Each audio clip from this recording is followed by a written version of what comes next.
आज हम कक्षा 8वीं के गणित के अध्याय क्षेत्रमिति की एक्सरसाइज नंबर 13.2 को समझेंगे। इसमें हम समांतर चतुर्भुज के क्षेत्रफल को सरल तरीके से समझने की कोशिश करेंगे और हल करने की विधि को जानेंगे। तो चलिए सीखना शुरू करते हैं। यहाँ पे सवाल दे दिया है और एक इधर से हमें चित्र भी दे दिया गया है। ये जो है इसको बोलेंगे हम शीर्ष लंब, अच्छी बोलेंगे शीर्ष लंब। इसको ऊंचाई भी कितने लोग बोलते हैं, ठीक है। तो ये बोला है समलंब चतुर्भुज का क्षेत्रफल ज्ञात करने के लिए लिख देंगे समलंब चतुर्भुज का क्षेत्रफल बराबर कितना होता है 1/2 गुणे ऊंचाई और समांतर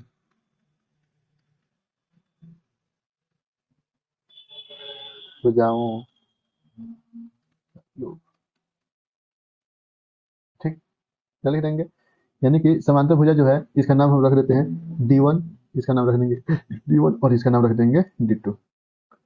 1/2 गुणे ऊंचाई कितना है 12 है, तो 12 यहाँ पे रख देते हैं और गुणे में 20 प्लस 25 यानी कि हो जाएगा 6 गुणे 45 यानी कि आ जाएगा 36, 6 चौका 24, 3 27, 27 वर्ग सेंटीमीटर। ये हो जाएगा हमारा आंसर।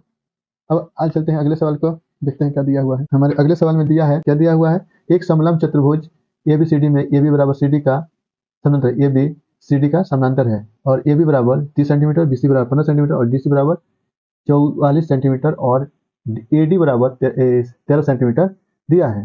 तो समलंब चतुर्भुज का क्षेत्रफल ज्ञात करना है। तो पहले समलंब चतुर्भुज बनाने की कोशिश करेंगे, देख लेते हैं समलंब चतुर्भुज क्या है। तो एक हमने समलंब चतुर्भुज बना लिया, उसके बाद से इसके भुजाओं को पहले हम नंबरिंग कर लेते हैं। इसका नाम दे देंगे A, इसका नाम दे देंगे हम B, इसका नाम C और इसका नाम D। तो बोला गया है कि AD और CD समानांतर है। तो AB बराबर 30 सेंटीमीटर दिया हुआ है, AB बराबर 30 सेंटीमीटर दिया हुआ है और BC बराबर 15 सेंटीमीटर, BC बराबर ये हो जाएगा 15 सेंटीमीटर, ठीक। अच्छा, उसके बाद से DC बराबर 44 सेंटीमीटर, यानी कि ये वाला है यहाँ से लेकर यहाँ तक की लंबाई जो है, यहाँ से यहाँ तक की जो लंबाई है वो लगभग 44 सेंटीमीटर है। कितने हैं 44 सेंटीमीटर। अच्छा, उसके बाद से AD जो है 13 सेंटीमीटर, यानी कि AD जो है ये 13 सेंटीमीटर है। तो अब समलंब चतुर्भुज का क्षेत्रफल ज्ञात करें, तो हम लिख लेंगे समलंब भुज का क्षेत्रफल बराबर कितना होता है 1/2 गुणे H into D1 plus D2। ये मतलब समांतर भुजाओं का योग है। और इसमें हमें क्या चाहिए, H चाहिए। H निकालेंगे ना, तो H तो इसमें दिया ही नहीं है, तो उसके लिए एक हम बुद्धि लगाएंगे, इसमें कुछ अच्छा मानेंगे। और एक हमने इस पे नंबर डालिए, अगर ये 13 है तो ये भी क्या हो जाएगा हमारा 13 सेंटीमीटर हो गया। जब 13 सेंटीमीटर हो गया तब देखिए AD बराबर CD दिया हुआ है, ठीक ना। तो यहाँ से हम इसका नाम रख देंगे E, ठीक ना। जब जितना ये वाला होगा उतना ही ये भी होगा, यानी कि 30 हो जाएगा, कितना 30 सेंटीमीटर। और 44 में से कितना निकाल लेंगे हम 30, तो बचेगा कितना 14।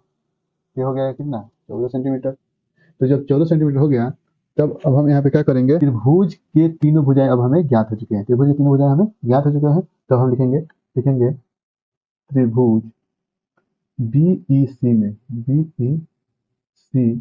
का क्षेत्रफल। और किससे निकालेंगे हम लोग, हीरोन के सूत्र से। कैसे, ये होता है S into S minus A और S माइनस B और S माइनस C हो जाता है। त्रिभुज का क्षेत्रफल हो गया। तो सबसे पहले इसमें हमें चाहिए A, तो हम यस चाहिए, यस के लिए हम क्या करेंगे A plus B plus C करेंगे, यानी कि निकाल लेंगे अर्ध परिमाप। तो अर्ध परिमाप के लिए कितना होगा 13 प्लस 14 प्लस 15 और बट्टा में 2, यानी कि कितना हो जाएगा 42/2, यानी कि आ जाएगा आपका 21 सेंटीमीटर। अब देखिए, अब लिखेंगे हीरोन का सूत्र। हीरोन का सूत्र जो है यहाँ पे कितना दिया है 21 माइनस 13, फिर से 21 माइनस 14, फिर से 21 माइनस 15 दिया हुआ है। तब यहाँ पे लिख देंगे अंडर रूट 21 गुणे 8 गुणे 7 गुणे 6। तो अब इसके लिए हम लिख देंगे अंडर रूट में 7 गुणे 3 गुणे 2 गुणे 2 गुणे 2 8 के लिए गुणे 7 का 7 गुणे 2 गुणे 3 यानी 6। तो इन सब का जोड़ा लग रहा है, तब एक 7 के लिए 7 लिख देंगे, 3 के लिए 3 लिख देंगे, गुणे में 3 और 2 गुणे 2। अभी 7 का 21 21 दूना 42 42 दूना 84 84 वर्ग सेंटीमीटर यह क्षेत्रफल आ गया। अब निकालेंगे एक और सबसे। अब हमें ऊंचाई ज्ञात करना है, ई वाला हमें ऊंचाई पता नहीं है, तो उसके लिए हम क्या करेंगे, लिखेंगे त्रिभुज बी ई सी का क्षेत्रफल बराबर 1/2 गुणे आधार गुणे ऊंचाई, यानी कि हम लिखेंगे 1/2 गुणे आधार कितना है इसका 14 गुणे ऊंचाई नहीं मालूम है, तो ऊंचाई रख देंगे और उसके बाद से कितना क्षेत्रफल आया है 84 84 रख देंगे इधर। ये हो जाएगा 2 सत्ते 14 यानी कि 7 एच इक्वल टू 84। तो 7 एच बराबर कितना हो जाएगा 84। तो एच बराबर कितना हो जाएगा 84 बट्टे में 7 यानी कि 12 सत्ते 84। एच बराबर कितना आ गया 12 सेंटीमीटर कितना आ गया। तो अब यहाँ पे एक लम्ब डाल देंगे जिससे पता चले कि ऊंचाई है ये ऊंचाई हो गया जो कि कितना है 12 सेंटीमीटर है। जो 12 सेंटीमीटर है अब निकालेंगे, अब लिखेंगे समलंब चतुर्भुज का क्षेत्रफल। तो क्षेत्रफल कितना है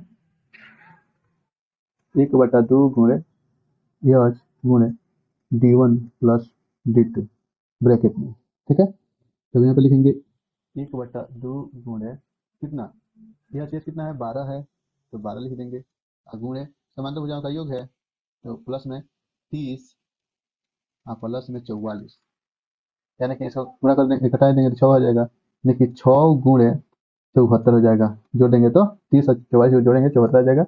अब गुणा कर लेते हैं 6 सत्ते 42 के 2 6 सत्ते 42 42 6 चौका 24 होता है 24। यहाँ पे लिख देंगे 6 सत्ते 42 42 और 2 44 वर्ग सेंटीमीटर, ये हो जाएगा हमारा आंसर, ठीक है। अब अगला सवाल को देखते हैं। किसी समलंब चतुर्भुज की समांतर भुजाएं 52 सेंटीमीटर और 27 सेंटीमीटर है। अन्य दो भुजाएं 25 और 30 सेंटीमीटर हैं। समलंब चतुर्भुज का क्षेत्रफल ज्ञात करें। समलंब चतुर्भुज का क्षेत्रफल ज्ञात करें। पहले तो हम समलंब चतुर्भुज बनाने की कोशिश करेंगे। समलंब चतुर्भुज बन के तैयार हो गया, उसके बाद से हम बोला गया है कि इसकी दो भुजाएं, तो एक नीचे वाली जो भुजा है वो कितना है 52, मान लीजिए क्या है 52 सेंटीमीटर। और पहले इसका नामकरण कर लेते हैं। यहाँ पे लिख देंगे ए, यहाँ पे लिख देंगे बी, यहाँ पे सी, फिर यहाँ पे डी। अब यहाँ पे देखेंगे कि इसमें ये 52 हो गया और ये जो हो जाएगा आपका 27, 27 हो जाएगा। फिर से बोला है 25 सेंटीमीटर और 30 सेंटीमीटर है। अन्य दो भुजाएं 25 और 30 सेंटीमीटर है, तो हम इसको मान लेंगे 25 और इसको मान लेंगे हम 30 सेंटीमीटर, ये सेंटीमीटर मान लेंगे। अच्छा, अब यदि 25 है तो ये भी हमारा क्या होगा 25 सेंटीमीटर हो जाएगा, ठीक। अच्छा, उसके बाद से अब यहाँ पे ये जो मतलब फिर से फंस रहा है, तो यहाँ पे हम क्या करेंगे, ये जो देखिए यहाँ 27 है ना, तो यहाँ पे 27 रख देंगे। ए डी बराबर डी ई हो जाएगा। डी ई जो कि 27 सेंटीमीटर है, तो ये भी क्या होगा 27 सेंटीमीटर। तो 52 में से 27 यदि घटा देंगे तो हमें मिलेगा 25 सेंटीमीटर। तो ये जो है इस बी ई सी का जो आधार है वो 25 सेंटीमीटर हो जाएगा। अब लिखेंगे यहाँ पे त्रिभुज बी ई सी का क्षेत्रफल हीरो के सूत्र से हीरो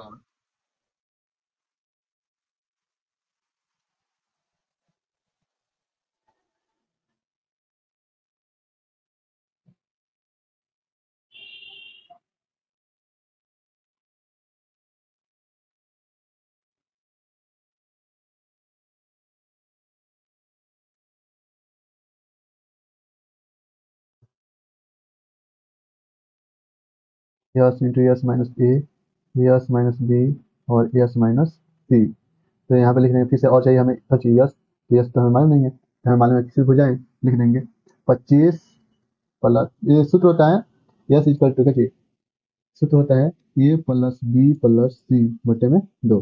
हम डायरेक्ट लिखते हैं, यहाँ से लिखने के बाद यहाँ पे लिख देंगे 25 और 25 कितना हो जाएगा, 25 25 और प्लस 30 और बट्टे में 2, इसको जोड़ेंगे तो आ जाएगा 80 80 25 50 50 80 80 बट्टे 2, आ जाएगा 40 सेंटीमीटर। जब 40 आ गया तो अब हिरण का सूत्र लगा देंगे यहाँ पे, तो 40 माइनस 25 30 हो गया, फिर से 40 माइनस 25, फिर से 40 माइनस 30 आ गया, ये 40 गुणे हो जाएगा आपका 15 गुणे 15 गुणे 10,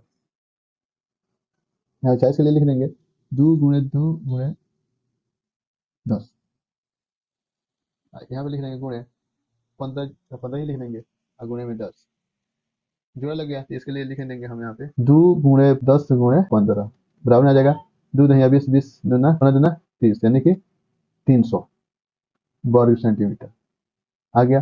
अब लिखेंगे कौन सी, अब यहाँ पे हम लिख देंगे अब त्रिभुज बी ई सी का क्षेत्रफल किससे, तो 1/2 गुणे आधार गुणे ऊंचाई, बहुत आसान है। तो 1/2 गुणे अब बराबर में क्षेत्रफल लिखेंगे, गुणे में आधार कितना है तो 25 है तो 25 रख लेंगे, और क्या है गुणे में एच है, बराबर में कितना हो जाएगा आपका 300 300 हो गया। तो यहाँ पर हम लिख देंगे 25 एच इक्वल टू 300 गुणे 2, यानी कि एच बराबर हो जाएगा 300 गुणे 2 आप बट्टे में 25। तो यहाँ पे हम लिख देंगे ये हो जाएगा 5 के 30 50 25 25 ये हो जाएगा 12 25 60, यानी कि अब यहाँ पे लिख देंगे 12 गुणे 2 यानी कि 24, कितना हो गया, तो ये जो है हमारा ऊंचाई आ गया, क्या आ गया ऊंचाई बराबर 24 सेंटीमीटर, वर्ग नहीं रहेगा 24 सेंटीमीटर। तो अब यहाँ पे जो लंब जो डाला गया है, ये वाला जो लंब है वो कितना है 25 सेंटीमीटर 24 सेंटीमीटर है, तो इसको डाल देते हैं पहले, समलंब चतुर्भुज का क्षेत्रफल बराबर 1/2 गुणे एच गुणे D1 प्लस D2, यानी कि 1/2 गुणे कितना है एच बराबर 12 24 गुणे 27 23 प्लस 52, ठीक है, इसको थोड़ा नेगेटिव हो जाएगा 12, तो 12 गुणे कितना 9 9 2 7, अब गुणा कर देंगे तो 12 9 108 होता है, 108 हाँसी 10, अब 12 84 84 10 94 वर्ग सेंटीमीटर हो जाएगा आंसर। अब चलते हैं हम अगले सवाल की तरफ। अगला सवाल कह रहा है किसी समलंब चतुर्भुज का क्षेत्रफल 200 वर्ग मीटर है और इसमें और इसकी ऊंचाई 8 मीटर है, यदि समांतर भुजाओं में एक भुजा दूसरी भुजा से 6 मीटर अधिक है तो समांतर भुजाओं की लंबाई ज्ञात करें। समांतर भुजाओं की लंबाई क्या करना है, ज्ञात कर लेना है, समांतर भुजाओं का लंबाई क्या कर लेना है, ज्ञात कर लेना है। लिखेंगे सबसे पहले हम एक फिगर बनाएंगे, फिगर बना लेते हैं, फिगर कुछ हमारा ऐसे बनेगा, फिगर में इसमें समांतर भुजा जो है देखिए ई वाला और ई वाला एक दूसरे का क्या है समांतर है, इसका नाम कौन कर देते हैं ए, इसका नाम रहेगा बी और इसका नाम रहेगा सी, इसका नाम डी। जो ए डी नहीं ए बी और डी सी जो है वो एक दूसरे क्या है समांतर है, ठीक है, ए डी और सी डी एक दूसरे के समांतर भुजाएं हैं।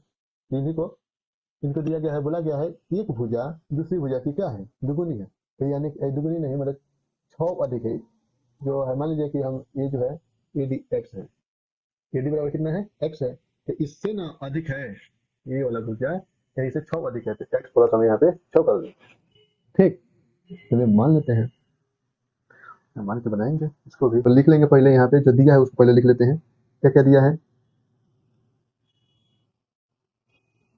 दिया है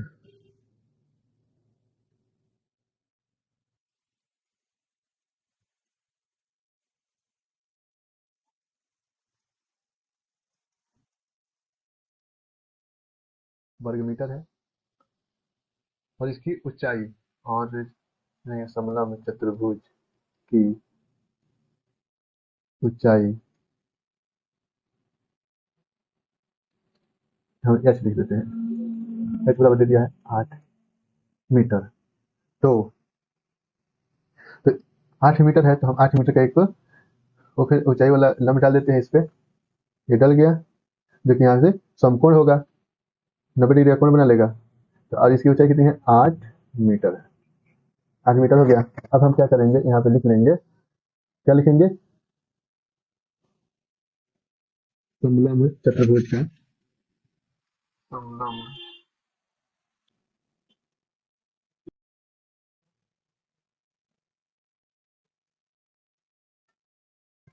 क्षेत्रफल बराबर 1/2 गुणे एच और d1 प्लस d2। याद रहे d1 और d2 क्या है? समांतर भुजाओं का योग है। तो हम यहाँ पर लिख देंगे 1/2 गुणे ऊंचाई कितना है? 8 है, गुणे d1 d2 कितना है? x प्लस 6 बराबर 200। तो यहाँ हो जाएगा, इसको घटा लेंगे तो हो जाएगा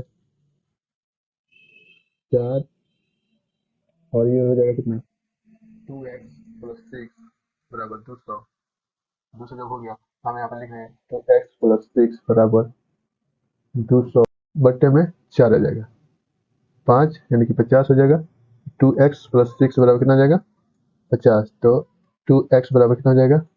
50 माइनस 6, यानी कि 2x बराबर आ जाएगा आपका 44। तो x बराबर कितना हो जाएगा? 44 और बट्टे में 2 से घटा देंगे, ये बच गया 22। यानी कि x का वैल्यू आ गया पहले का, ये हो गया 22। इसका ये वैल्यू आ गया 22 सेंटीमीटर, 22 मीटर। तो दूसरा दिया है कि दूसरी वजह 6 से अधिक है ना, 6 अधिक है, इससे हम क्या करेंगे? x प्लस 6 लिखेंगे, बराबर में कितना? x का वैल्यू कितना आया है? 22 और प्लस में 6, यानी कि हो जाएगा आपका 28 मीटर। अतः लिख लेंगे, अतः समलंब चतुर्भुज की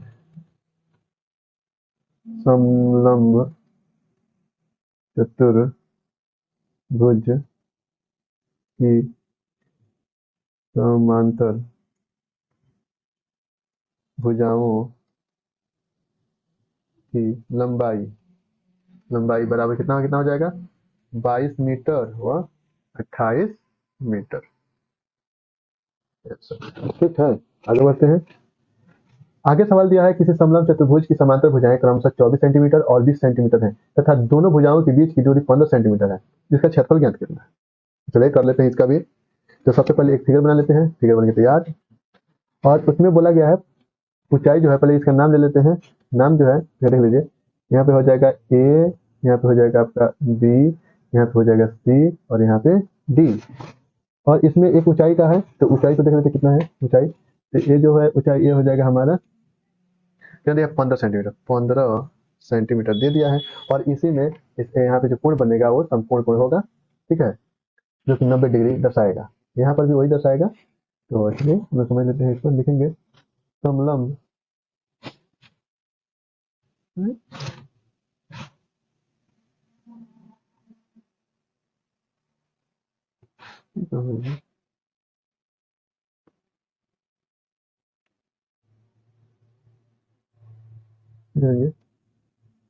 समलंब चतुर्भुज